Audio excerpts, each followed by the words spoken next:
ನಮಸ್ಕಾರ ಸ್ನೇಹಿತರೆ, ಧ್ವನಿ ಲೋಕಕ್ಕೆ ನಿಮಗೆಲ್ಲ ಸ್ವಾಗತ. ನಾವಿವತ್ತು 10ನೇ ತರಗತಿಯ ವಿಜ್ಞಾನ ಪಾಠ ಲೋಹಗಳು ಮತ್ತು ಅಲೋಹಗಳು ಅಂತಕ್ಕಂಥ ಅಧ್ಯಾಯದ ಮುಂದುವರೆದ ಭಾಗವನ್ನು ನೋಡುವಂತೆ. ಈ ಭಾಗದಲ್ಲಿ ನಾವು ಲೋಹಗಳ ಶುದ್ಧೀಕರಣ ಅಥವಾ ಲೋಹೋದ್ಧರಣ ಅಥವಾ ಲೋಹದ ಪುಷ್ಟೀಕರಣ ಅಂತ ಬರ್ತದೆ, ಅದನ್ನು ನೋಡ್ಕೊತ ಹೋಗೋಣಂತೆ. ಅದಕ್ಕಿಂತ ಮುಂಚೆ ಪೇಜ್ ನಂಬರ್ 61ರಲ್ಲಿ ಒಂದಿಷ್ಟು ಪ್ರಶ್ನೆಗಳಿದ್ದಾವೆ. ಆ ಪ್ರಶ್ನೆಗಳಿಗೆ ಉತ್ತರವನ್ನು ಹುಡುಕೊಂತ ಹೋಗೋಣಂತ. ಪ್ರಶ್ನೆಗಳು ಹೇಳೋ ಮಾತ್ರದಲ್ಲಿ ಒಂದೇ ಪ್ರಶ್ನೆ ಏನೈತೆ ಅಂತೇಳಿ,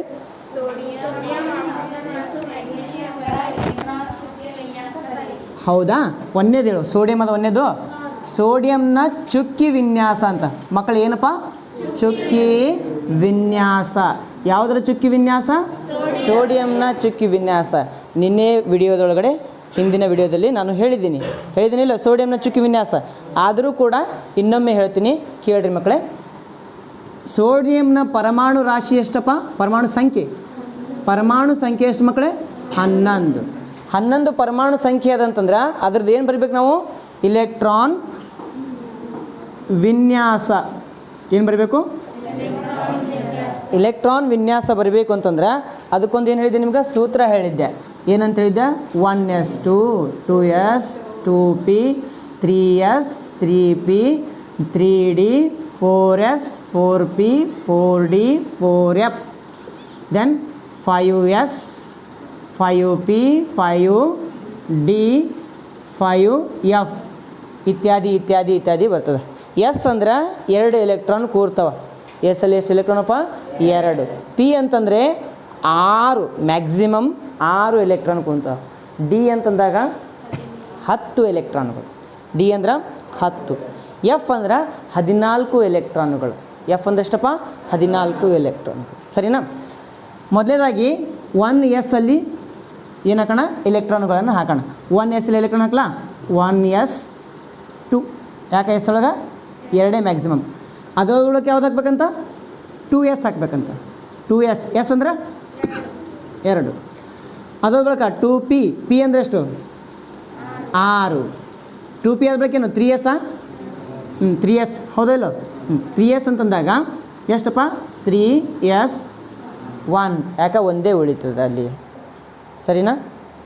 ಆ ಕಡೆ ಬರ್ತೀನಿ. ಮತ್ತೆ ಕಾಣ್ತದ ಬರೆದಿದ್ದು ದಿಕ್ತಾ? ಹಾಂ, ಇಲ್ಲಿ 1ನೇ ಕವಚ ಇಲ್ಲಪ್ಪ. ಇದು ಎಷ್ಟು ಎಲೆಕ್ಟ್ರಾನು? 2. 2ನೇ ಕವಚ ಎಸ್ ಒಳಗೆ 2, ಪಿ ಒಳಗೆ 6, ಒಟ್ಟಾರೆಯಾಗಿ ಎಷ್ಟಾಗ್ತದ? 8. 3ನೇ ಕವಚದಲ್ಲಿ ಎಸ್ ಒಳಗೆ ಎಷ್ಟು? ಪಿ ಒಳಗೆ, ಡಿ ಒಳಗೆ 10 6 2 18. 3ನೇ ಕವಚ ಎಷ್ಟಪ್ಪ? 18. 4ನೇ ಕವಚ ಎಸ್ ಒಳಗೆ 2, ಪಿ ಒಳಗೆ 6, ಡಿ ಒಳಗೆ 10 18 ಆಗೈತೆ ಆಲ್ರೆಡಿ. ಎಫ್ ಒಳಗೆ 14. 18 + 14 32. ಎಷ್ಟು ಮಕ್ಕಳೇ? 32. 1ನೇ ಕವಚದಲ್ಲಿ 2 ಎಲೆಕ್ಟ್ರಾನ್, 2ನೇ ಕವಚದಲ್ಲಿ 8 ಎಲೆಕ್ಟ್ರಾನ್, 3ನೇ ಕವಚ ಪೂರ ತುಂಬಿದ್ರೆ 18, 4ನೇ ಕವಚ ಪೂರ ತುಂಬಿದ್ರೆ 32. ಹಂಗೆ ಮುಂದಕ್ಕೆ ಹೋಗ್ತದೆ. ಸರಿನಾ? ಮುಂದೆ ನಮಗೆ ಭಾಳ ಬೇಡ, ಇಷ್ಟು ಸಾಕಾಗ್ತದೆ. 1ನೇ ಕವಚದಲ್ಲಿ ಎಷ್ಟು ಎಲೆಕ್ಟ್ರಾನಪ್ಪ? 2 ಎಲೆಕ್ಟ್ರಾನ್ ಅಂತಂದ್ರೆ ನಾನು ಏನು ಮಾಡ್ತೀನಿ? ಫಸ್ಟು ಒಂದು ನ್ಯೂಕ್ಲಿಯಸ್ ತೆಗಿತೀನಿ, ಆಮೇಲೆ 1ನೇ ಕವಚ ತೆಗಿತೀನಿ. ನ್ಯೂಕ್ಲಿಯಸ್ ಅಂತಂದ್ರೆ ಏನದು? ಪರಮಾಣು ಕೇಂದ್ರ. ಏನದು? ಪರಮಾಣು ಕೇಂದ್ರ. ಪರಮಾಣು ಕೇಂದ್ರದೊಳಗೆ ಪ್ರೋಟಾನ್ ಇರ್ತಾವೆ ಮತ್ತು ನ್ಯೂಟ್ರಾನ್ ಇರ್ತಾವೆ. ಎಲೆಕ್ಟ್ರಾನ್ಗಳು ಕವಚದಲ್ಲಿ ಏನಾಡ್ತಾವೆ? ಓಡಾಡ್ತಿರ್ತಾವೆ. ಹಂಗೆ 1ನೇ ಕವಚ 2ನೇ ಕವಚ 3ನೇ ಕವಚ 4ನೇ ಕವಚ. 1ನೇ ಕವಚದಲ್ಲಿ ಎಷ್ಟು ಎಲೆಕ್ಟ್ರಾನಪ್ಪ? 2. ಇದು 1ನೇ ಕವಚ. ಯಾಕಂದ್ರೆ ಇಲ್ಲಿ ಒಂದಂತ ಬರ್ದಿಲ್ಲ, ಅದಕ್ಕೆ ಇದು 1ನೇ ಕವಚ. 2ನೇ ಕವಚ ಅಂದ್ರೆ ಇದು ಅಡ್ಡು ಸೇರೇನಪ್ಪ? 2ನೇ ಕವಚ. ಯಾಕೆ ಇಲ್ಲಿ 2 ಅಂತ ಬರ್ದಿದ್ದು ಪಕ್ಕದಾಗ. 3ನೇ ಕವಚ ಅಂದ್ರೆ ಕಿದು 1. ಸರಿನಾ? ಓಕೆ. 1ನೇ ಕವಚದಲ್ಲಿ ಎಷ್ಟು ಎಲೆಕ್ಟ್ರಾನಪ್ಪ? 2 ಏನು ಮಾಡೋಣ? ಎಲೆಕ್ಟ್ರಾನ್ಗಳನ್ನ ಕ್ರಾಸ್ ಆಗಿ ತೋರಿಸೋಣಂತ. ಚುಕ್ಕಿ ರಚನೆ ಅಂದ್ರೆ ಇಲ್ಲ, ಚುಕ್ಕಿನೇ ಅದು. ಕ್ರಾಸ್ ತೋರಿಸೋದ್ರೆ ಏನಪ್ಪ? ಅದು ಚುಕ್ಕಿ ರಚನೆನೇ. ನೆಕ್ಸ್ಟ್ ಈಗ ಇದು ಬೇಕಾದ್ರೆ ಹಿಂಗೆ ರೌಂಡ್ ಮಾಡಿಬಿಡು. ಚುಕ್ಕಿ ರಚನೆ ಆಯಿತು. 2ನೇ ಕವಚ. 2ನೇ ಕವಚದಲ್ಲಿ ಎಷ್ಟು ಎಲೆಕ್ಟ್ರಾನ್ಗಳು ಅಂತ ಹೇಳಿದಾರೆ ಅವರು? 8 ಅದಾವ ಮಕ್ಕಳೇ. ಎಷ್ಟದವ? 8. 2 + 6 8. 8 ಎಲೆಕ್ಟ್ರಾನ್ಗಳನ್ನು ತೋರಿಸೋಣ. 1 2 3 4 5 6 7 8. ಹೌದಿಲ್ಲಪ್ಪ? 3ನೇ ಕವಚದಲ್ಲಿ ಎಷ್ಟು ಎಲೆಕ್ಟ್ರಾನ್ಗಳು? 3ನೇ ಕವಚದಲ್ಲಿ ಕೇವಲ ಒಂದೇ ಒಂದು ಎಲೆಕ್ಟ್ರಾನ್. ಸರಿನಾ? ಅವ್ರು ಕೇಳಿದ್ದು ಇಷ್ಟೇ, ನಾವು ಮಾಡಿದ್ದು ಅಷ್ಟೇ, ತೊಂದರೆ ಇಲ್ಲ. ಇದೇ ರೀತಿ ಇನ್ನೊಂದು ಏನು ಕೇಳಿದಾರಲ್ಲಿ? ಆಕ್ಸಿಜನ್ ಕೇಳಿದಾರೆ. ಆಕ್ಸಿಜನ್ನ ಪರಮಾಣು ಸಂಖ್ಯೆ ಎಷ್ಟು? ಆಕ್ಸಿಜನ್ನಿನ ಪರಮಾಣು ಸಂಖ್ಯೆ 8. 1 S 2, 2 S 2, 2 P 4. ಬರಿಬೋದಾ ಮಕ್ಕಳೇ? ಎಷ್ಟದು ಒಟ್ಟಾರೆಯಾಗಿ ಎಲೆಕ್ಟ್ರಾನ್ಗಳು? 8 ಆದವು ಇಲ್ಲ? ಹಾಂ, 2 2 4 4 4 8. ಒಂದನೇ ಕವಚದಲ್ಲಿ 1 2. ಎರಡನೇ ಕವಚದಲ್ಲಿ 2 ಹೆಂಗೆ ಆಗ್ತದೆ ಮಕ್ಕಳೇ? ಇವೆರಡು ಸೇರಿಸ್ಬೇಕು ಮಕ್ಕಳೇ ಎಷ್ಟಾಗ್ತವೆ ಮಕ್ಕಳೇ? 2 + 4 6. 1 2 3 4 5 6. ಅಂದರೆ ಇದಕ್ಕೆ ಅತ್ಯಂತ ಹೊರಕವಚದಲ್ಲಿ 8 ಎಲೆಕ್ಟ್ರಾನ್ ಆಗ್ಬೇಕಂದ್ರೆ ಎಷ್ಟು ಬೇಕು? ಇನ್ನು 2 ಬೇಕು. ಅಂದರೆ 2 ಎಲೆಕ್ಟ್ರಾನ್ ಕೊಡೋರು ಇದಕ್ಕೆ ಬೇಕು. ಇದಕ್ಕೆ 2 ಎಲೆಕ್ಟ್ರಾನ್ ಕೊಡೋರು ಬೇಕು. ऑक्सीजन को क्या होना? 2 इलेक्ट्रॉन देने वाले होना. वो ढूंढते रहता, ಅಣ್ಣ 2 ಎಲೆಕ್ಟ್ರಾನ್ ಕೊಡ್ತೀರೇನ್ರಿ, ನನಗೆ 2 ಎಲೆಕ್ಟ್ರಾನ್ ಬೇಕು ಅಂತದ. ಸರಿನಾ? ಅದು ಅನ್ನಕತ್ತದ ಅಂತಂದ್ರೆ ಈಗ ಹುಡುಕಬೇಕಂದ್ರೆ ಮುಂದಿನ ಪ್ರಶ್ನೆ ಏನಾದರೂ ಓದಬೇಕು. ಮ್ಯಾಗ್ನೀಷಿಯಮ್ ಅದ. ಮ್ಯಾಗ್ನೀಷಿಯಮ್ನ ಪರಮಾಣು ಸಂಖ್ಯೆ ಎಷ್ಟು? 12 ಇರಬೇಕು ಐ ಥಿಂಕ್. ಮ್ಯಾಗ್ನೀಷಿಯಮ್ ಎಷ್ಟಪ್ಪ? 12. ನೋಡಲಿ, ಮ್ಯಾಗ್ನೀಷಿಯಮ್ 12 ಆದ. ಇದು ಬರ್ದಿದ್ದು ಕಾಣ್ತಾ ಇದೆಯಾ ವಿಡಿಯೋದಲ್ಲಿ? ಸಂಪೂರ್ಣವಾಗಿ ಕಾಣ್ತೈತೆ, ಏನಾದರೂ ಮಿಸ್ ಆಗೈತೆ? ಎಲ್ಲ ಕಾಣ್ತದೆ. ಓಕೆ, ಮ್ಯಾಗ್ನೀಷಿಯಮ್ ಅಂತಕ್ಕಂಥದ್ದು ಎಷ್ಟಪ್ಪ ಪರಮಾಣು ಸಂಖ್ಯೆ? 12.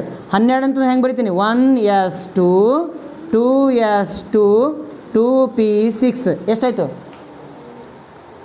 10 ಆಯಿತು. ಎಷ್ಟಾಯ್ತಪ್ಪ? 10. ಎಷ್ಟು ಬೇಕು? ಇನ್ನೂ 2 ಬೇಕು. ಅಂದರೆ 3P 1 S 2, 2 S 2, 2 P 6, 3S ಅಲ್ಲ? 3S 2. ಇದು ಒಂದನೇ ಕವಚ, ಇವೆರಡು ಸೇರಿ ಎರಡನೇ ಕವಚ, ಇದು ಒಂದೇ ಸೇರಿನಪ್ಪ ಮೂರನೇ ಕವಚ. ಪಾಯಿಂಟ್ ತೆಗೋಣ, ಅಂದರೆ ಚುಕ್ಕಿ ರಚನೆ ತೋರಿಸೋಣ. ಒಂದನೇ ಕವಚ 2, ಎರಡನೇ ಕವಚ 8, 1 2 3 4 5 6 7 8. ಮೂರನೇ ಕವಚ 2, 1 2. ಯಾವುದಿದು? ಮ್ಯಾಗ್ನೀಷಿಯಮ್. ಯಾವುದಿದು? ಆಕ್ಸಿಜನ್. ಮ್ಯಾಗ್ನೀಷಿಯಮ್ನ ಅತ್ಯಂತ ಹೊರಕವಚದೊಳಗೆ ಎಷ್ಟು ಎಲೆಕ್ಟ್ರಾನ್ ಅದಾವ? 8 ಆಗ್ಬೇಕಂದ್ರೆ ಎಷ್ಟು ಬೇಕು? 6 ಕೊಡೋರು ಯಾರೂ ಸಿಗಲ್ತೋ ಈ ಜಗತ್ತಿನಾಗ. 6 ಎಲೆಕ್ಟ್ರಾನ್ ಯಾರು ಕೊಡ್ತಾರನ್ನು? 1 ಕೊಡ್ತಾರೆ, 2 ಕೊಡ್ತಾರೆ. दे तो 1 देती, 2 देती, 3 देती, 4 देती मैक्सिमम. 5 5 6 6 देव बोले तो कैसा जी? हमना को होना तो खाने होने, हमना कुछ नहीं रहे तो क्या करना जी? ಹೌದಾ ಇಲ್ಲ? ನಮ್ಮ ಬಲ್ಲಿ ಎಷ್ಟು ಜಾಸ್ತಿ ಇರ್ತಾವ, ಹೌದಿಲ್ಲಪ್ಪ? ಹಂಗೆ ಇಲ್ಲಿ 2 ಜಾಸ್ತಿ ಇದಾವಿಲ್ಲ, ಇದು 2 ಎಲೆಕ್ಟ್ರಾನ್ ಯಾರಿಗೆ ಕೊಟ್ಬಿಡ್ತದೆ? ಇದು ಆಕ್ಸಿಜನ್ ಕೊಟ್ಬಿಡ್ತದಲ್ಲ. ಅವಾಗ ಏನಾಗ್ತದಪ್ಪ? ಮ್ಯಾಗ್ನೀಷಿಯಮ್ ಆಕ್ಸೈಡ್ ಆಗ್ತದ ಮಕ್ಕಳೇ. ಏನಾಗ್ತದೆ ಅವಾಗ? Magnesium oxide. ಯಾಕೆ? ಇದು ಎಲೆಕ್ಟ್ರಾನ್ ಇಲ್ಲಿ ಬಂದು ಸೇರ್ಕೊಂಡು ಬಿಡ್ತು. ಆಮೇಲೆ ಈ ಎಲೆಕ್ಟ್ರಾನ್ ಕೂಡ ಬಂದು ಎಲ್ಲೋ ಒಂದು ಕಡೆ ಬಂದು ಸೇರ್ಕೊಂಡ್ಬಿಡ್ತು. ಸರಿನಾ? ಅವಾಗ ಇವೆರಡರ ನಡುವೆ ಬಂಧ ಉಂಟಾಯಿತು. ಯಾವ ಬಂಧ ಉಂಟಾಗ್ತದ? ಅಯಾನಿಕ ಬಂಧ ಉಂಟಾಗ್ತದೆ. ಅಯಾನಿಕ ಬಂಧ ಅಂದ್ರೇನು? ಲೋಹ ಮತ್ತು ಅಲೋಹಗಳ ನಡುವೆ ಎಲೆಕ್ಟ್ರಾನ್ಗಳ ಹಂಚಿಕೆಯಿಂದ ಉಂಟಾಗುವಂತಹ ಬಂಧ. ಇದೊಂದು ಮ್ಯಾಗ್ನೀಷಿಯಮ್ ಅಂತಕ್ಕಂಥದ್ದು ಒಂದು ಲೋಹ, ಆಕ್ಸಿಜನ್ ಅಂತಕ್ಕಂಥದ್ದು ಒಂದು ಅಲೋಹ. ಲೋಹ ಮತ್ತು ಅಲೋಹಗಳ ನಡುವೆ ಎಲೆಕ್ಟ್ರಾನ್ ಹಂಚಿಕೆ ಆಗಕತ್ತದ. ಹಂಚಿಕೆ ಆಗಕತ್ತಿಲ್ಲ, ವರ್ಗಾವಣೆ ಆಗತ್ತದ. ವರ್ಗಾವಣೆ, ಹಂಚಿಕೆಯಲ್ಲಿದು ಏನಿದು? ವರ್ಗಾವಣೆ. ಸಂಪೂರ್ಣ ಎಲೆಕ್ಟ್ರಾನ್ ವರ್ಗಾವಣೆ ಆಗತ್ತದ, ಹಂಚಿಕೊಂಡಿಲ್ಲ. ಇವು ವರ್ಗಾವಣೆ ಆಗತ್ತದ, ಹಂಚಿಕೊಂಡಿಲ್ಲ. ಹಂಚಿಕೆ ಅಂತ ಬರಿಬಾರ್ದು, ವರ್ಗಾವಣೆ ಅಂತ ಬರೀಬೇಕು. ಮತ್ತೇನು ಬರ್ಸಿದ್ದೀನಿ ನಾನು? ಹಂಚಿಕೆ ಅಂತ ಬರ್ಸಿದ್ದೀನಿ. ಹಂಚಿಕೆ ತೆಗೆದು ವರ್ಗಾವಣೆ ಅಂತ ಬರೀರಪ್ಪ. ಯಾಕೋ ಮಿಸ್ಟೇಕ್ ಆಗೈತಿ. ಇಲ್ಲ, ನಾನು ಮನುಷ್ಯನಿಲ್ಲಪ್ಪ. ಮತ್ತೆ 2 ಕೊಂಬದು ಇಲ್ಲ ನನಗೆ. ಆ ಒನಿಡಾ ಟಿ ವಿ ಬರ್ತಿತ್ತು ಹಳೆ ಕಾಲದಾಗ. ಒನಿಡಾ ಟಿ ವಿ, ಒನಿಡಾ ಅಂತ ಹೇಗೆ ಟಿ ವಿ ಬರ್ತಿತ್ತು. ಅದು ಅಡ್ವರ್ಟೈಸ್ಮೆಂಟ್ ಸಲುವಾಗಿ ಒಬ್ಬ ದೇವ್ ಬರ್ತಿತ್ತು, ಮನುಷ್ಯ ರಾಕ್ಷಸ ಬರ್ತಿದ್ದ. ಭಾರಿ ಚಂದ ಇರ್ತಿದ್ದು ನೋಡೋಕೆ. ತಲೆ ಕೂದಲ ಚಟ್ ಇರ್ತಿತ್ತು, ಮ್ಯಾಗ 2 ಕೋಡ್ ಇರ್ತಿದ್ದು. ನೋಡಿರಿ ಟಿವ್ಯಾಗ? ನೋಡಿರ್ತೀರಿ ನೀವು? ಓಕೆ, ಹಂಗೇನು ಕಾಣ್ತೀನಿ ನಾನು. ಮತ್ತೆ ಇಲ್ಲಿಲ್ಲ. ವರ್ಗಾವಣೆ ಬರೀರಿ ಮಕ್ಕಳೇ. ಹಂಚಿಕೆ ತೆಗೆದು ವರ್ಗಾವಣೆ ಬರೀರಿ. ಒಂದು ವೇಳೆ ಅದು ಹಂಚಿಕೆ ಐತಂದ್ರೆ ಯಾವ ಬಂಧ ಆಗ್ತದೆ ಗೊತ್ತಾ? ಸಹವೆಲೆನ್ಸಿಯ ಬಂಧ ಆಗ್ತದೆ ಅದು. ನೋಡು, ಎಲ್ಲ ತಪ್ಪೇ ಆಗ್ಬಿಡ್ತಿತ್ತು, ಹೌದಿಲ್ಲ? ಎಲೆಕ್ಟ್ರಾನುಗಳ ಹಂಚಿಕೆ ಅಂತಂದಾಗ ಅದು ಸಹವೆಲೆನ್ಸಿಯ ಬಂಧ. ಎಲೆಕ್ಟ್ರಾನುಗಳ ವರ್ಗಾವಣೆ ಅಂತಂದಾಗ ಅದು ಅಯಾನಿಕ ಬಂಧ. ಒಂದು ಪದದ ಮೇಲೆ ಮಾರ್ಕ್ಸ್ ಐತಿ. ಒಂದು ಪದ ನೀನು ಸರಿಯಾಗಿ ಬರೀಲಿಲ್ಲ ಅಂತಂದ್ರೆ ಸಂಪೂರ್ಣ ಮಾರ್ಕ್ಸ್ ಕಟ್ ಆಗ್ಬಿಡ್ತದೆ. ತಿಳಿತಾ? ಓಕೆ. ಹಂಚಿಕೆ ಅಂತ ಬಂದಾಗ ಸಹವೆಲೆನ್ಸಿಯ ಬಂಧ. ವರ್ಗಾವಣೆ ಅಂತ ಬಂದಾಗ ಅಯಾನಿಕ ಬಂಧ. ಗೊತ್ತಾಯ್ತಾ? ಮುಂದೆ ನೋಡೋಣ ಮಕ್ಕಳೇ. ಇದನ್ನು ಬರ್ಕೋತೀರನು? ಬರ್ಕೋತೀರಾ? ವಿಡಿಯೋ ನೋಡಿ ಬರ್ತೀರಾ? ಆಮೇಲೆ ವಿಡಿಯೋ ನೋಡಿ ಬರ್ಕೊತೀರಿ? ಹಾಂ ಓಕೆ. ಯಾಕಂದ್ರೆ ನನ್ನ ಟೈಮ್ ಇಲ್ಲ ಅಲ್ಲಿ ನಿಮ್ಗೆ ಎರಡು ಏನು ಮಾಡ್ಬೇಕು, ಕವರಪ್ ಮಾಡ್ಬೇಕಲ್ರಿ, ಅದು ಸಲುವಾಗಿ. ಮುಂದಿನ ಪ್ರಶ್ನೆ ಹೇಳಿ ಮಕ್ಕಳೇ.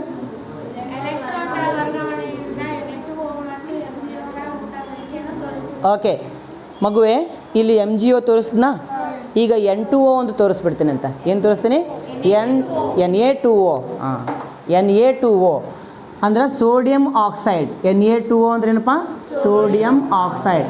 Na2 ಅಂದ್ರೆ ಸೋಡಿಯಂನ 2 ಪರಮಾಣುಗಳು, ಆಕ್ಸಿಜನ್ದು ಒಂದೇ ಪರಮಾಣು. ಯಾಕೆ ಹಂಗೆ? ಆಕ್ಸಿಜನ್ನ 2 ಎಲೆಕ್ಟ್ರಾನ್ ಬೇಕಂತದ, ಸೋಡಿಯಂ ಒಂದೇ ಕೊಡ್ತೀನಿ ಅಂತದ. ಆಕ್ಸಿಜನ್ ಏನಂತದ? 2 ಎಲೆಕ್ಟ್ರಾನ್ ಬೇಕಂತದ, ಸೋಡಿಯಂ ಒಂದೇ ಕೊಡ್ತೀನಿ ಅಂತದ. ಹಾಗಿದ್ರೆ ಆಕ್ಸಿಜನ್ ಸೋಡಿಯಂಗೆ ಏನಂತದ ಗೊತ್ತನು?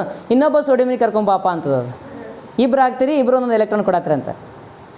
ಅರ್ಥ ಆಯ್ತಾ? ಓಕೆ. ಸೋಡಿಯಮ್ದು ಚುಕ್ಕಿ ರಚನೆ ಡೈರೆಕ್ಟ್ ಬಂದ್ಬಿಡ್ತೀನಿ ಈಗ.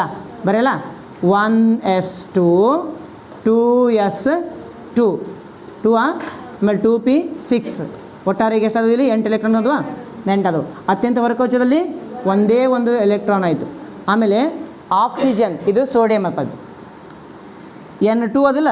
2 ಅಂದರೆ ಇನ್ನೊಂದು ಸೋಡಿಯಂ ತೆಗಿಲಿ, ಇನ್ನೊಂದು ಸೋಡಿಯಂ. 1 2 3ನೇ ಕವಚ, ಲಾಸ್ಟಿಗೆ ಒಂದೇ ಎಲೆಕ್ಟ್ರಾನು. ಇಲ್ಲಿ 8 ಎಲೆಕ್ಟ್ರಾನ್, 1 2 3 4, ಇಲ್ಲಿ 2 ಎಲೆಕ್ಟ್ರಾನು, ಇಲ್ಲಿ ಇನ್ನೊಂದು 4 ಎಲೆಕ್ಟ್ರಾನ್ ಹಾಕ್ಬಿಡ್ತೇನೆ. ಒಟ್ಟಾರೆಯಾಗಿ ಟೋಟಲಾಗಿ ಎಷ್ಟಾದಪ್ಪ? 11 ಎಲೆಕ್ಟ್ರಾನ್ ಅದವಾ ಸೋಡಿಯಂ. ಆಕ್ಸಿಜನ್ ಬೇಕಲ್ಲಪ್ಪ ಈಗ.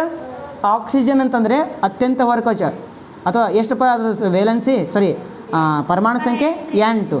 2 ಆಮೇಲೆಪ್ಪ 4 5 6 7 8.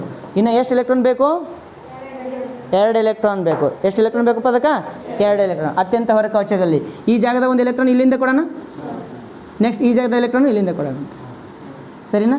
ಅದನ್ನು ಹೆಂಗೆ ಬರೀತೀನಿ ಅಂತಂದ್ರೆ, ಆಕ್ಸಿಜನ್ ಟಿಮ್ಮಿ ಸೋಡಿಯಂ, ಇಲ್ಲೊಂದು ಸೋಡಿಯಂ. ತಿಳಿತಾ?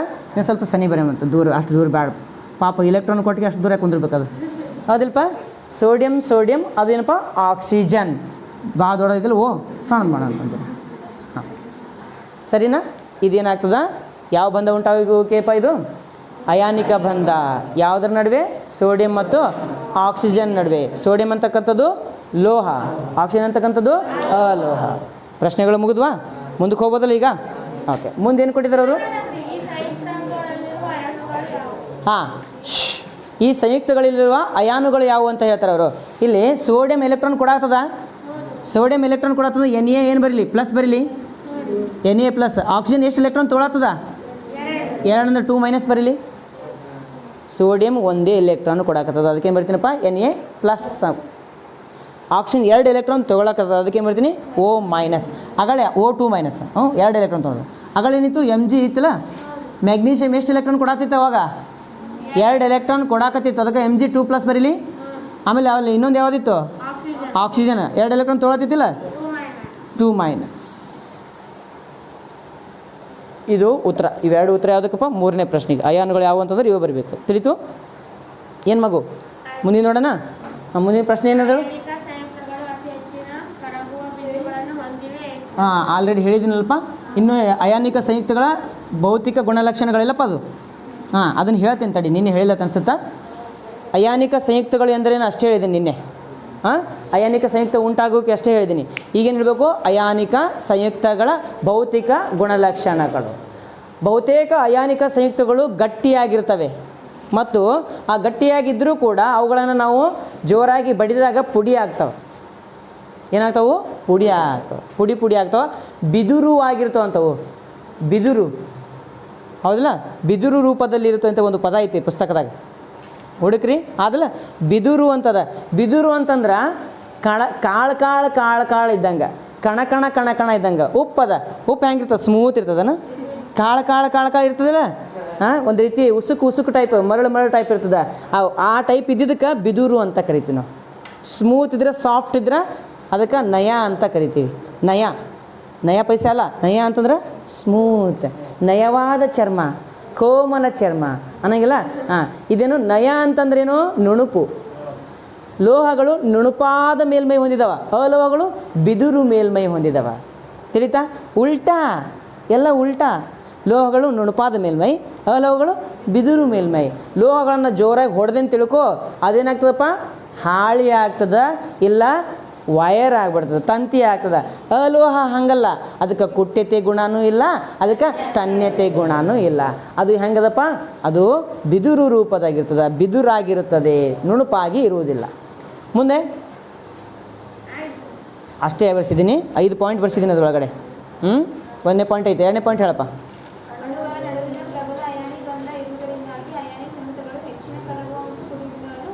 ಹೌದು, ಅಣುಗಳ ನಡುವಿನ ಅಂತರಾಣ್ವಿಕ ಬಲ, ಆ ಬಲಕ್ಕೆ ಏನಂತ ಕರಿತೀವಿ ಪಾಲಿ?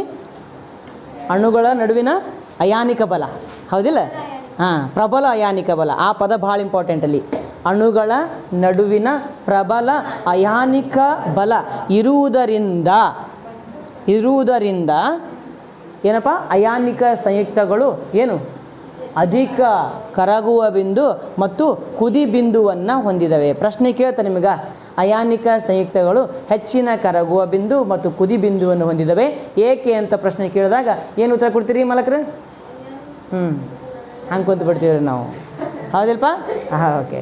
ಹಾಂ, ಅಣುಗಳ ನಡುವೆ ಪ್ರಬಲ ಅಯಾನಿಕ ಬಲ ಇರುವುದರಿಂದ ಅಯಾನಿಕ ಸಂಯುಕ್ತಗಳು ಹೆಚ್ಚಿನ ಕರಗುವ ಬಿಂದು ಮತ್ತು ಕುದಿ ಬಿಂದುವನ್ನು ಹೊಂದಿದವೆ. ಮುಂದೆ ಅಯಾನಿಕ ಸಂಯುಕ್ತಗಳು ಬಲ ಬಲ ನಡೀತದ. ಬಲ ಅಂದ್ರೂ ನಡೀತದ, ಬಂಧ ಅಂದ್ರೂ ನಡೀತದೆ. ತಿಳಿತಾ? ಅಯಾನಿಕ ಬಂಧ ಅಂದ್ರೆ ಒಂದೇ, ಅಂತರ ಅಯಾನಿಕ ಬಲ ಅಂದ್ರೂ ಒಂದೇ. ಅರ್ಥ ಆಯ್ತಾ? ಬಲ ಬಂಧ ಎಲ್ಲ ಓಕೆ, ನಡೀತದೆ, ತೊಂದರೆ ಇಲ್ಲ. ಮುಂದೇನಪ್ಪ ಅಂತಂದ್ರೆ, ಈ ಒಂದು ಅಯಾನಿಕ ಸಂಯುಕ್ತಗಳು ನೀರಿನೊಳಗಡೆ ಕರಗುತ್ತವಂತ, ಆದರೆ ಸಾವಯವ ಸಂಯುಕ್ತಗಳಲ್ಲಿ ಕರಗುವುದಿಲ್ಲ ಅಂತ. ಏನಪ್ಪ? ಸಾವಯವ ಸಂಯುಕ್ತಗಳಲ್ಲಿ ಕರಗುವುದಿಲ್ಲ. ಯಾವುವು? ಸೀಮೆ ಎಣ್ಣೆ, ಪೆಟ್ರೋಲ್ ಒಳಗಡೆ ನೀನು ಉಪ್ಪು ಹಾಕದೆ ಅಂತ ತಿಳ್ಕೊ, ಅದು ಕರಗಂಗೆ ಇಲ್ಲ. ಹಾಂ, ಸೀಮೆ ಎಣ್ಣೆ, ಪೆಟ್ರೋಲ್ ಇವುಗಳಲ್ಲಿ ಏನು ಹಾಕಿದ್ರಪ್ಪ? ಉಪ್ಪು ಹಾಕಿದಿ ಅಂತಂದ್ರೆ ಉಪ್ಪು ಕರಗಂಗಿಲ್ಲ. ಹೋಗಿ ಮನೆ ಹೋಗಿ ಟ್ರೈ ಮಾಡಿರಿ. ಹಾಂ, ಬೈಕ್ ಒಳಗೆ ಹಾಕ್ತಿ, ಬೈಕ್ ಸೀಸ್ ಆಗಿಬಿಡ್ತದೆ, ಇಂಜಿನ್ ಸೀಸ್ ಆಗಿಬಿಡ್ತದೆ, ಆಮೇಲೆ ಅದು ಮುಗಿದೋಯ್ತು, 7-8 ಸಾವಿರ ರೂಪಾಯಿ ಖರ್ಚು ಬಿಡ್ತದೆ ಅದು. ಅರ್ಥ ಆಯ್ತಾ? ಅದನ್ನು ಏನಪ್ಪ ಅಂತಂದ್ರೆ, ಯಾವ ಸಾವಯವ ಸಂಯುಕ್ತಗಳಿರ್ತವೆ. ಸಾವಯವ ಸಂಯುಕ್ತ ಅಂದ್ರೇನು? ಯಾವ ಒಂದು ವಸ್ತುಗಳು ನಿಸರ್ಗ ಮೂಲದಿಂದ, ಸಸ್ಯಗಳ ಮೂಲದಿಂದ ಅಥವಾ ಪ್ರಾಣಿಗಳ ಮೂಲದಿಂದ, ಸಸ್ಯ ಅಥವಾ ಪ್ರಾಣಿಗಳ ಮೂಲದಿಂದ ಬಂದಂಥ ವಸ್ತುಗಳಿಗೆ ಏನಂತ ಕರಿತೀವಿ ನಾವು? ಸಾವಯವ ವಸ್ತುಗಳಂತ ಕರಿತೀವಿ, ಸಾವಯವ ಸಂಯುಕ್ತಗಳಂತ ಕರಿತೀವಿ. ಅದು ಬರಲಿಲ್ಲ ಅಂತಂದ್ರೆ ನಿರವಯವ ಸಂಯುಕ್ತಗಳು. ಯವಯವ ಅಲ್ಲ, ನಿರವಯವ. ನಿರವಯವ ಸಂಯುಕ್ತಗಳು ಅಥವಾ ನಿರವಯವ ದ್ರಾವಣಗಳು ಅಂತ ಕರಿತೀವಿ. ನೀರು ನಿರವಯವ ದ್ರಾವಣಕ್ಕೆ ಒಂದು ಉದಾಹರಣೆ. ಪೆಟ್ರೋಲ್ ಸಾವಯವ ದ್ರಾವಣಕ್ಕೆ, ದ್ರಾವಕಕ್ಕೆ, ದ್ರಾವಣ ಅಲ್ಲ ದ್ರಾವಕ. ದ್ರಾವಣ ಅಂದರೆ 2 ಸೇರಿದಾಗ ಆಗ್ತದೆ. ದ್ರಾವಕಕ್ಕೆ ಉದಾಹರಣೆ. ದ್ರಾವಕ, ದ್ರಾವಣ ಅಲ್ಲ. ಓಕೆ, ಮುಂದೆ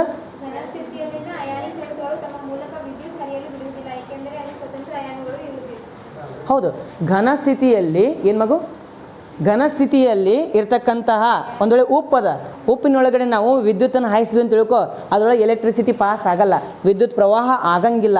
ಯಾಕೆ ಆಗಂಗಿಲ್ಲ ಅಂತಂದ್ರೆ ಅಲ್ಲಿ ಸ್ವತಂತ್ರ ಅಯಾನುಗಳು ಇರೋಂಗಿಲ್ಲ, ಸ್ವತಂತ್ರ ಎಲೆಕ್ಟ್ರಾನುಗಳು ಇರೋಂಗಿಲ್ಲ. ಸ್ವತಂತ್ರ ಅಯಾನುಗಳು ಅಥವಾ ಸ್ವತಂತ್ರ ಎಲೆಕ್ಟ್ರಾನುಗಳು ಇರಲಿಲ್ಲ ಅಂತಂದ್ರೆ ಅಲ್ಲಿ ವಿದ್ಯುತ್ ಹರಂಗೇ ಇಲ್ಲ. ವಿದ್ಯುತ್ ಹರಿಬೇಕು ಅಂತಂದ್ರೆ ಸ್ವತಂತ್ರ ಅಯಾನುಗಳು ಇರಬೇಕು. ಏನ್ರಿ ಸ್ವತಂತ್ರ ಅಯಾನು ಅಂತಂದ್ರೆ? Na+Cl- ಇವೆಲ್ಲ ಸ್ವತಂತ್ರ ಅಯಾನುಗಳು. ಆದ್ರೆ ಇವೆರಡು ಕೂಡಿದಾಗ ಏನಾಗ್ತದೆ? ಅದು NaCl ಆಗ್ತದೆ. ಇಲ್ಲಿ ಸ್ವತಂತ್ರ ಅಯಾನು ಇರಂಗೇ ಇಲ್ಲ. ಯಾಕೆ? ಒಂದು ಪ್ಲಸ್ ಒಂದು ಮೈನಸ್ ಕೂಡಿದಾಗ ಏನಾಗ್ತದೆ? ನ್ಯೂಟ್ರಲ್ ಆಗಿಬಿಡ್ತದೆ, 0 ಆಗಿಬಿಡ್ತದೆ. ಪ್ಲಸ್ ಮೈನಸ್ ಕೂಡಿದಾಗ ಏನಾಗ್ತಪ್ಪ? 0. ನ್ಯೂಟ್ರಲ್ ಆಯ್ತಂದ್ರೆ ಅದ್ರೊಳಗಡೆ ಏನೋ ಪಾಸ್ ಆಗಿಲ್ಲ, ಕರೆಂಟ್ ಪಾಸ್ ಆಗಿಲ್ಲ, ವಿದ್ಯುತ್ ಹರಿಯಂಗಿಲ್ಲ. ಅದೇ ಇದನ್ನು ಉಪ್ಪನ್ನು ನೀರೊಳಗೆ ಹಾಕ್ತದೆ ಅಂತ ತಿಳ್ಕೊ, ಕರಗಿ ಬಿಡ್ತಾವ ಕಾಕ. ಏನಾಗ್ತವ? ಕರಗ್ತಾವ. ನೀರಿನೊಳಗೆ ಏನಾಗ್ತವ? ಕರಗ್ತಾವ. ನೀರಿನಲ್ಲಿ ಏನು ಕರಗದು? ಉಪ್ಪು ಕರಗುತ್ತೋ. ಉಪ್ಪು ಕರಗಿ Na ಸಪ್ರೇಟ್ ಆಯಿತು, Cl ಸಪ್ರೇಟ್ ಆಯಿತು, Na+ ಆಯಿತು, Cl- ಆಯಿತು. ಈಗ ಅಯಾನುಗಳಾದವ ಸ್ವತಂತ್ರ ಅಯಾನುಗಳೇನು? ಕರಗಿದ ಸ್ಥಿತಿಯಲ್ಲಿ. ಅಯಾನಿಕ ಸಂಯುಕ್ತಗಳು ಕರಗಿದ ಸ್ಥಿತಿಯಲ್ಲಿ ಸ್ವತಂತ್ರ ಅಯಾನುಗಳನ್ನು ಹೊಂದಿರುತ್ತವೆ. ಹಾಗಾಗಿ ವಿದ್ಯುತ್ ಹರಿಯ ಬಿಡುತ್ತವೆ. ಅರ್ಥ ಆಯ್ತಾ? ಇದೇ ಕೇಳ್ತಾರೆ ಅವ್ರು. ಪ್ರಶ್ನೆ ಏನು ಕೇಳ್ತಾರೆ ಅಂತಂದ್ರೆ, ಘನ ಸ್ಥಿತಿಯಲ್ಲಿ ಅಯಾನಿಕ ಸಂಯುಕ್ತಗಳು ವಿದ್ಯುತ್ತನ್ನು ಹರಿಯ ಬಿಡುವುದಿಲ್ಲ, ಆದರೆ ದ್ರವ ಸ್ಥಿತಿಯಲ್ಲಿ ಅಥವಾ ದ್ರಾವಣ ಹೊಂದಿದ ಸ್ಥಿತಿಯಲ್ಲಿ ಅಥವಾ ಕರಗಿದ ಸ್ಥಿತಿಯಲ್ಲಿ ಅಯಾನಿಕ ಸಂಯುಕ್ತಗಳು ವಿದ್ಯುತ್ತನ್ನು ಹರಿಯ ಬಿಡುತ್ತವೆ. ಉದಾಹರಣೆ ಕೊಡಿ. ಏನು ಅದಕ್ಕೆ ಕಾರಣ ಕೊಡಿ. ಯಾವ ಕೊಡಿ ಅಂತ? ಕಾರಣ ಕೊಡಿ. ಪ್ರಶ್ನೆ ಏನಿದು? ಕಾರಣ ಕೊಡಿ. ಗೊತ್ತಾಯ್ತಾ? ಏಕೆಂದರೆ ಘನ ಸ್ಥಿತಿಯಲ್ಲಿ ಸ್ವತಂತ್ರ ಅಯಾನು ಇರಂಗಿಲ್ಲ, ಆಮೇಲೆ ಕರಗಿದ ಸ್ಥಿತಿಯಲ್ಲಿ ಸ್ವತಂತ್ರ ಅಯಾನುಗಳು ಇರ್ತವೆ, ಅವು ತಮ್ಮ ಮೂಲಕ ವಿದ್ಯುತ್ತನ್ನು ಹರಿಯ ಬಿಡುತ್ತವೆ. ಮುಂದೆ ದ್ರವಿಸಿದ ಸ್ಥಿತಿಯಲ್ಲಿ ಅಯಾನಿಕ್ ಸಂಯುಕ್ತಗಳು ವಿದ್ಯುತ್ತನ್ನು ಹರಿಯಬಿಡುತ್ತವೆ ಏಕೆಂದರೆ ಇಲ್ಲಿ ಸ್ವತಂತ್ರ ಅಯಾನುಗಳು ಲಭ್ಯವಿರುತ್ತವೆ. ಮುಗಿಯಿತು. ಇಷ್ಟಾಯ್ತಾ? ಇದು ಆದ ಬಳಿಕ ಏನದ? ಲೋಹಗಳ ದೊರೆಯುವಿಕೆ. ಭಾಳ ಇಂಪಾರ್ಟೆಂಟ್ ಇದು. ಭೂತೊಗಟೆಯಲ್ಲಿ ನಿಯರ್ ಅಬೌಟ್ 90ಕ್ಕಿಂತ ಹೆಚ್ಚು ಏನಪ್ಪ ಅಂತಂದ್ರೆ ಲೋಹಗಳು ಸಿಗ್ತವೆ. ಲೋಹಗಳೆಲ್ಲ ಧಾತುಗಳು ಸಿಗ್ತವೆ. ಈ ಧಾತುಗಳಲ್ಲಿ ಎಲ್ಲ ಧಾತುಗಳು ಭೂತೊಗಟೆಯಲ್ಲೇ ಸಿಗ್ತವೆ ಮ್ಯಾಕ್ಸಿಮಮ್. ಭೂತೊಗಟೆ ಅಂದ್ರೆ ಏನು ರೀ? ಭೂಮಿಯ ಮೇಲ್ಪದರು, ಭೂಮಿಯ ಮೇಲ್ಭಾಗ. ಅಲ್ಲೇನು ಸಿಗ್ತಾವೆ ಅಂದ್ರೆ ಚಿನ್ನ, ಬೆಳ್ಳಿ, ಪ್ಲಾಟಿನಮ್ ಎಲ್ಲನೂ ಸಿಗ್ತಾವೆ. ಎಲ್ಲನೂ ಸಿಗ್ತಾವೆ. ಅವು ಸಿಕ್ಕಾವ ಅಂತಂದ್ರೆ ಡೈರೆಕ್ಟಾಗಿ ಹಂಗೆ ಚಿನ್ನ ಅಂದ್ರೆ ಚಿನ್ನ ಹಂಗೆ ಹೊಳ್ಕೊಂತೆ ಬರೋಂಗಿಲ್ಲ. ಅದರೊಳಗೆ ಒಂದಿಷ್ಟು ಕಲ್ಮಶಗಳಿರ್ತಾವೆ, ಅದರೊಳಗೆ ಒಂದಿಷ್ಟು ಏನಪ್ಪ ಬೇರೆ ಬೇರೆ ಬೇರೆ ಬೇರೆ ವಸ್ತುಗಳು ಕೂಡ್ಕೊಂಡಿರ್ತಾವೆ, ಬೇರೆ ಬೇರೆ ಸಂಯುಕ್ತಗಳು ಕೂಡ್ಕೊಂಡಿರ್ತಾವೆ. ಅವನ್ನೆಲ್ಲ ಬೇರ್ಪಡಿಸ್ಬೇಕು, ಆವಾಗ ಶುದ್ಧವಾದಂಥ ಚಿನ್ನ ಸಿಗ್ತದೆ. ಕಬ್ಬಿಣ ಆದಂತಂದ್ರೆ ಕಬ್ಬಿಣ ಹಾಗೆ ಹೊಳ್ಕೊಂತ ಬರೋಂಗಿಲ್ಲ ಹೊರಗೆ. ಅಲ್ಲಿ ಒಳಗಡೆ ಭೂಮಿ ಒಳಗಡೆ ಏನಪ್ಪ ಅಂದ್ರೆ ಕಬ್ಬಿಣದ ಅದುರುಗಳು ಸಣ್ಣ ಸಣ್ಣ ಸಣ್ಣ ಪೀಸ್ಗಳು ಇರ್ತವೆ. ಅದರೊಳಗೆ ಮಣ್ಣು ಮಿಕ್ಸ್ ಆಗಿರ್ತದೆ, ಆಕ್ಸೈಡ್ಗಳು ಮಿಕ್ಸ್ ಆಗಿರ್ತವೆ, ಸಲ್ಫೈಡ್ಗಳು ಮಿಕ್ಸ್ ಆಗಿರ್ತವೆ. ಆಮೇಲೆ ಏನಪ್ಪ ಅಂತಂದ್ರೆ ಏನು ಮಿಕ್ಸ್ ಆಗಿರ್ತವೆ? ಓಕೆ, ಇವೆಲ್ಲ ಆಕ್ಸೈಡ್ಗಳು, ಸಲ್ಫೈಡ್ಗಳು, ಕಾರ್ಬೋನೇಟ್ಗಳು ಮಿಕ್ಸ್ ಆಗಿ ಅವು ಅಶುದ್ಧ ಲೋಹಗಳಾಗಿರ್ತಾವೆ ರೀ. ಅವುಗಳನ್ನ ಏನು ಮಾಡ್ಬೇಕು ನಾವು? ಶುದ್ಧ ಮಾಡಬೇಕು. ಲೋಹಗಳ ಶುದ್ಧೀಕರಣ ಹೆಡಿಂಗ್ ಏನದು? ಇದು ಲೋಹಗಳ ದೊರೆಯುವಿಕೆ ಅದ. ಹೌದಾ? ಲೋಹಗಳು ಎಲ್ಲಿ ದೊರಿತಾವಪ್ಪ? ಭೂತೊಗಟೆಯಲ್ಲಿ ದೊರಿತಾವ. ಸರಿನಾ? ಆಮೇಲೆ ಅದು ದೊರಿತಾ ಇದ್ದಾವೆ ಅಂತಂದ್ರೆ ಯಾವುದರಲ್ಲಿ ಲೋಹಗಳು ಅಥವಾ ಧಾತುಗಳು ಇರ್ತಾವೋ ಅವುಗಳನ್ನು ನಾವೆಂತ ಕರಿತೀವಿ? ಖನಿಜಗಳು ಅಂತ ಕರಿತೀವಿ. ಯಾವ ಒಂದು ಸಂಯುಕ್ತಗಳಲ್ಲಿ ಲೋಹಗಳು ಅಥವಾ ಧಾತುಗಳು ಸಿಗುತ್ತವೆಯೋ ಅವುಗಳಿಗೆ ನಾವೆಂತ ಕರಿತೀವಿ? ಖನಿಜಗಳು ಅಂತ ಕರಿತೀವಿ. ಯಾವ ಖನಿಜಗಳಿಂದ ಉಪಯುಕ್ತವಾದ ಲೋಹಗಳನ್ನು ಹೊರತೆಗೆಯಬಹುದು ಮತ್ತು ಲಾಭದಾಯಕ ಕೆಲಸಕ್ಕಾಗಿ ಉಪಯೋಗಿಸಬಹುದು ಅವುಗಳನ್ನು ನಾವೇನಂತ ಕರಿತೀವಿ? ಅದುರುಗಳು ಅಂತ ಕರಿತೀವಿ. ಅರ್ಥ ಆಯ್ತಾ? ಖನಿಜಗಳು ಬೇರೆ, ಅದುರುಗಳು ಬೇರೆ. ಖನಿಜ ಅಂತಂದ್ರೆ ಯಾವುದಕ್ಕಂತಾರೆ? ಎಲ್ಲಿ ಅದರೊಳಗಡೆ ಲೋಹ ಇರ್ತದೋ ಅದಕ್ಕೆ ಖನಿಜ ಅಂತ ಕರೀತಾರೆ.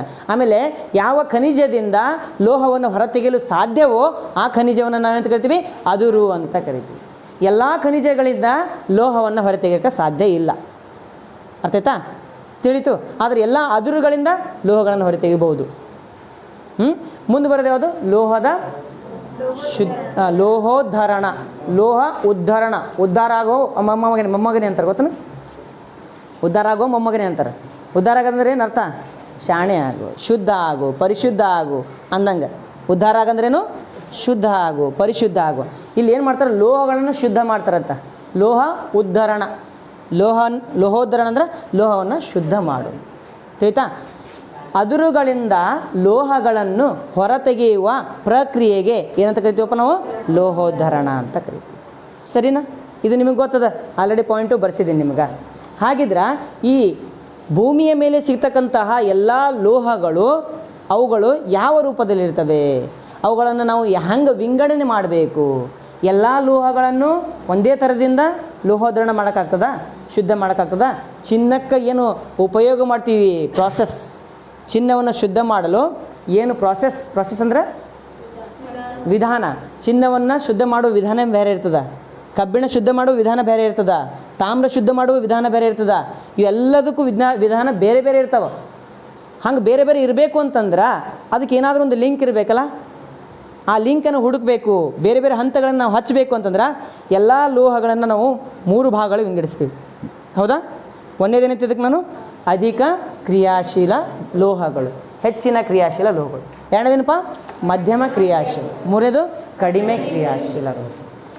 ಹೆಚ್ಚಿನ ಕ್ರಿಯಾಶೀಲ ಲೋಹಗಳು ಏನಿರ್ತಾವಲ್ಲ ಅವು ಯಾವುವು? Sodium, potassium.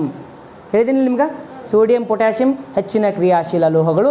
ಅವುಗಳನ್ನು ಏನು ಮಾಡ್ತಾರೆ ಅಂದ್ರೆ ದ್ರವಿಸಿದ ಅದುರಿನ ಸ್ಥಿತಿಯಲ್ಲಿ ತೊಗೊಂಡು ಬರ್ತಾರೆ. ಆ ಲೋಹಗಳು ಸಿಗ್ತಾವಲ್ಲ ಅವುಗಳನ್ನ ದ್ರವಿಸಿದ ಸ್ಥಿತಿಗೆ ತರ್ತಾರೆ. ದ್ರವಿಸಿದ ಸ್ಥಿತಿ ಅಂದ್ರೆ ಲಿಕ್ವಿಡ್ ಸ್ಟೇಜ್. ದ್ರವ ಸ್ಥಿತಿಗೆ ತೊಗೊಂಡು ಬಂದು ಅದರೊಳಗೆ ವಿದ್ಯುತ್ತನ್ನು ಹಾಯಿಸ್ತಾರೆ. ಏನು ಹಾಯಿಸ್ತಾರಪ್ಪ? ವಿದ್ಯುತ್ ಹಾಯಿಸ್ತಾರೆ. ಅವಾಗ ನಮಗೆ ಸಿಗ್ತದ ಶುದ್ಧ ಲೋಹ ಸಿಗುತ್ತೆ. ಆಮೇಲೆ ಕಡಿಮೆ ಕ್ರಿಯಾಶೀಲ ಲೋಹಗಳಿರ್ತಾವಲ್ಲ, ಕಡಿಮೆ ಕ್ರಿಯಾಶೀಲ ಲೋಹಗಳು ಯಾವ ರೂಪದಾಗಿರ್ತಾವಪ್ಪ?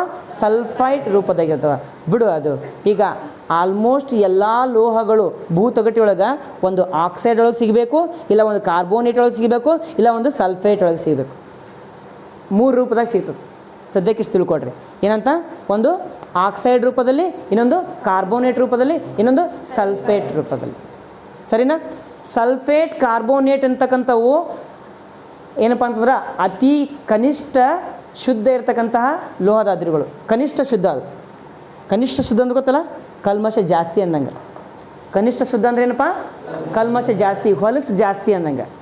ಸಲ್ಫೈಟ್ ಅದಿರು ಆಮೇಲೆ ಕಾರ್ಬೋನೇಟ್ ಅದಿರುಗಳು ಇರ್ತಾವಲ್ಲ, ಅವು ಹೊಲಸು ಜಾಸ್ತಿ ಇರ್ತಾವೆ. ಅವುಗಳನ್ನು ಸ್ವಲ್ಪ ಕಡಿಮೆ ಹೊಲಸಿಗೆ ತರಬೇಕು. ಸ್ವಲ್ಪ ಕಡಿಮೆ ಹೊಲಸಿಗೆ ತರಬೇಕಂದ್ರೆ ಸ್ವಲ್ಪ ಅದರ ಕೊಳೆ ತೆಗಿಬೇಕು. ಕೊಳೆ ತೆಗೆದಾಗ ಏನಾಗ್ತದೆ ಅಂತಂದ್ರೆ ಅದು ಆಕ್ಸೈಡ್ ಆಗ್ತದೆ. ಸಲ್ಫೈಡ್ ಇದ್ದಿದ್ದು ಏನಾಗ್ತದೆ? ಆಕ್ಸೈಡ್. ಕಾರ್ಬೋನೇಟ್ ಇದ್ದಿದ್ದು ಆಕ್ಸೈಡ್. ಆಕ್ಸೈಡೇನು ಅದರೊಳಗೂ ಕೊಳೆ ಐತಿ. ಆ ಕೊಳೆ ತೆಗಿಬೇಕು ಅಂತಂದ್ರೆ ನಾವೇನು ಮಾಡ್ತೀವಿ ಅಂತಂದ್ರೆ ಅಪಕರ್ಷಣೆ ಮಾಡ್ತೀವಿ. ಏನು ಮಾಡ್ತೀವಪ್ಪ? ಲೋಹಗಳನ್ನ ಅಪಕರ್ಷಿಸ್ತೀವಿ. ಅಪಕರ್ಷಣೆ ಕ್ರಿಯೆಯಿಂದ ನಾವೇನು ಮಾಡ್ತೀವಿ? ಶುದ್ಧ ಲೋಹವನ್ನು ಪಡ್ಕೊತೀವಿ. ಅರ್ಥ ಆಯ್ತಾ? ಅಂದ್ರೆ ಲೋಹವು ಯಾವ ರೂಪದಾಗ ಸಿಗ್ತದೆ ಭೂಮಿ ಮ್ಯಾಗ? Oxide, sulphide, carbonate. ಕಾರ್ಬೋನೇಟ್ ಇದ್ದಿದ್ದನ್ನು ಸಲ್ಫೈಡ್ ಮಾಡಬೇಕು. ಸಾರಿ ಕಾರ್ಬೋನೇಟ್ ಇದ್ದಿದ್ದನ್ನು ಆಕ್ಸೈಡ್ ಮಾಡಬೇಕು. ಸಲ್ಫೇಟ್ ಇದ್ದಿದ್ದನ್ನು, ಸಲ್ಫೇಟ್ ಅದಲ್ಲ ಅದು? ಸಲ್ಫೇಟ್ ಇದಲ್ಲ, ಹಾಂ, ಸಲ್ಫೇಟ್ ಇದ್ದಿದ್ದನ್ನು ಆಕ್ಸೈಡ್ ಮಾಡಬೇಕು. ಕಾರ್ಬೋನೇಟ್ ಇದ್ದಿದ್ದನ್ನು ಆಕ್ಸೈಡ್ ಮಾಡಬೇಕು. ಸಲ್ಫೇಟ್ ಇದ್ದಿದ್ದನ್ನು ಆಕ್ಸೈಡ್ ಮಾಡಬೇಕು. ಆಕ್ಸೈಡೇ ಯಾಕೆ ಮಾಡಬೇಕು? ಯಾಕಂದ್ರೆ ಅಪಕರ್ಷಣೆ ಕ್ರಿಯೆ ಮಾಡ್ಬೇಕು. ಅದಕ್ಕೆ ಅಪಕರ್ಷಣೆ ಕ್ರಿಯೆ ಮಾಡ್ಬೇಕಂದ್ರೆ ಲೋಹ ಯಾವ ರೂಪದಾಗಿರಬೇಕು? ಆಕ್ಸೈಡ್ ರೂಪದಾಗಿರಬೇಕು. ಸಲ್ಫೈಡ್ದಾಗಿರಬಾರ್ದು, ಕಾರ್ಬೋನೇಟ್ ಇರಬಾರ್ದು. ಕಾರ್ಬೋನೇಟ್ನಾಗಿತ್ತಂತ ತಿಳ್ಕೊ, ಅವಾಗೇನು ಮಾಡ್ತೀವಪ್ಪ? ಕಾಸುವಿಕೆ ವಿಧಾನ ಮಾಡಿದಾಗ ನಮಗೇನು ಸಿಗ್ತದೆ? ಆಕ್ಸೈಡ್ ರೂಪ ಸಿಗ್ತದೆ. ಲೋಹದ ಕಾರ್ಬೋನೇಟ್ ಇದ್ದಿದ್ದು ಲೋಹದ ಆಕ್ಸೈಡ್ ಆಗ್ತದೆ. ಯಾವ ವಿಧಾನದಿಂದ? ಕಾಸುವಿಕೆ ವಿಧಾನದಿಂದ. ಕಾಸುವಿಕೆ ಅಂತಂದ್ರೆ ಏನು? ಲೋಹದ ಕಾರ್ಬೋನೇಟ್ನಿಂದ ಲೋಹದ ಆಕ್ಸೈಡ್ ಪಡೆಯುವ ವಿಧಾನ.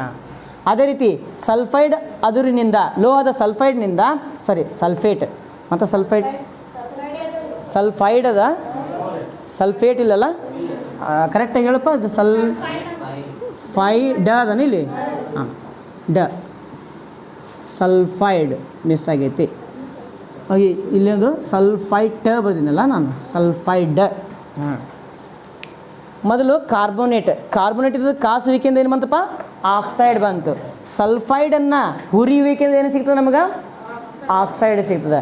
ಕಾಸುವಿಕೆ ಮತ್ತು ಹುರಿಯುವಿಕೆ ಹೇಳ್ತೀನಿ ನಿಮಗಿನ್ನ, ಸುಮ್ಮನೆ ಸಿಂಪಲಾಗಿ ಹೇಳ್ತಾ ಇದ್ದೀನಿ. ಇದು ಇನ್ನು ಮುಂದೆ ಬಂದಾಗ ಅದನ್ನೆಲ್ಲ ಪಾಯಿಂಟ್ಸ್ಗಳು ಬರೆಸ್ಬೇಕು. ಮತ್ತೊಂದು ಸತಿ ಎಕ್ಸ್ಪ್ಲನೇಷನ್ ಕೊಡ್ತೀನಿ. ಎಕ್ಸ್ಪ್ಲನೇಷನ್ ಕೊಟ್ಟೆ ಅಂದ್ರೆ ನಿಮ್ಗೆ ಪರ್ಫೆಕ್ಟ್ ಆಗ್ತದೆ ಅವಾಗ. ಈಗ ಸುಮ್ಮನೆ ಇದನ್ನು ಏನು ಮಾಡಿದ್ದೀನಿ, ನಿಮ್ಗೆ ಚಾರ್ಟನ್ನು ಎಕ್ಸ್ಪ್ಲೇನ್ ಮಾಡ್ತಾಯಿದ್ದೀನಿ ಅಷ್ಟೇ. ಅರ್ಥ ಆಯ್ತಾ? ಯಾವ ರೂಪದಲ್ಲಿ ಇರ್ತವೆ ಲೋಹದ ಅದುರುಗಳು? ಕಾರ್ಬೋನೇಟ್, ಸಲ್ಫೈಡ್ ರೂಪದಲ್ಲಿ. ಕಾರ್ಬೋನೇಟ್ ಇದ್ದಿದ್ದನ್ನು ಆಕ್ಸೈಡ್ ಮಾಡಬೇಕು, ಸಲ್ಫೈಡ್ ಇದ್ದಿದ್ದನ್ನು ಆಕ್ಸೈಡ್ ಮಾಡಬೇಕು. ಕಾರ್ಬೋನೇಟ್ ಇದ್ದಿದ್ದು ಆಕ್ಸೈಡ್ ಮಾಡ್ಬೇಕಂದ್ರೆ ಕಾಸುವಿಕೆ, ಸಲ್ಫೈಡ್ ಇದ್ದಿದ್ದು ಆಕ್ಸೈಡ್ ಮಾಡ್ಬೇಕಂತಂದ್ರೆ ಹುರಿಯುವಿಕೆ. ಇವೆರಡು ವಿಧಾನ ಆದ ಬಳಕೆ ಏನಾಗ್ತದೆ ಅಂತಂದ್ರೆ ಅಪಕರ್ಷಣೆ. ಅಪಕರ್ಷಣೆಯಿಂದ ಏನು ಸಿಗ್ತದೆ? ಶುದ್ಧ ಲೋಹ. ತಿಳಿತಾ? ಲೋಹದ ಶುದ್ಧೀಕರಣ. ಶುದ್ಧ ಲೋಹ ನಮಗೆ ಕೊನೆಯದಾಗಿ ಸಿಗುತ್ತದೆ. ಅರ್ಥ ಆಯ್ತಾ? ಶುದ್ಧ ಲೋಹ ಇಲ್ಲಿ ಸಿಗಲಿಲ್ಲ, ಇನ್ನೂ ಸ್ವಲ್ಪ ಅದರೊಳಗಡೆ ಹೊಲಸು ಏನಾದರೂ ಇತ್ತು ಅಂತಂದ್ರೆ ಮತ್ತು ಅದಕ್ಕೆ ಏನು ಮಾಡ್ತಾರೆ? ವಿದ್ಯುತ್ ವಿಭಜನೆ ಮೂಲಕ ಅದನ್ನೇನು ಮಾಡ್ಬೋದು? ಇನ್ನೂ ಹೊಲಸುಗಳನ್ನು, ಅದರೊಳಗೆ ಇರ್ತಕ್ಕಂಥ ಇನ್ನೂ ಕೊಳೆಗಳನ್ನು ತೆಗಿಬಹುದು, ಕಲ್ಮಶಗಳನ್ನು ತೆಗಿಬೋದು. ಇದು ನಿಮ್ಗೆ ಸಿಂಪಲಾಗಿ ಎಕ್ಸ್ಪ್ಲನೇಷನ್ ಕೊಟ್ಟಿದ್ದೀನಿ. ಇದ್ರೊಳಗೆ ಒಂದು ಬರ್ಸ್ಕೊತ ಹೋಗ್ಬೇಕು ನಿಮ್ಗೆ. ಇದು ಅಂದರೆ ಏನು? ಇವೆಲ್ಲ ಪಾಯಿಂಟ್ಸ್ಗಳು, ಇದ್ರೊಳಗೆ ಒಂದಿಷ್ಟು ಪಾಯಿಂಟ್ಸ್ಗಳು ಬರ್ತವೆ.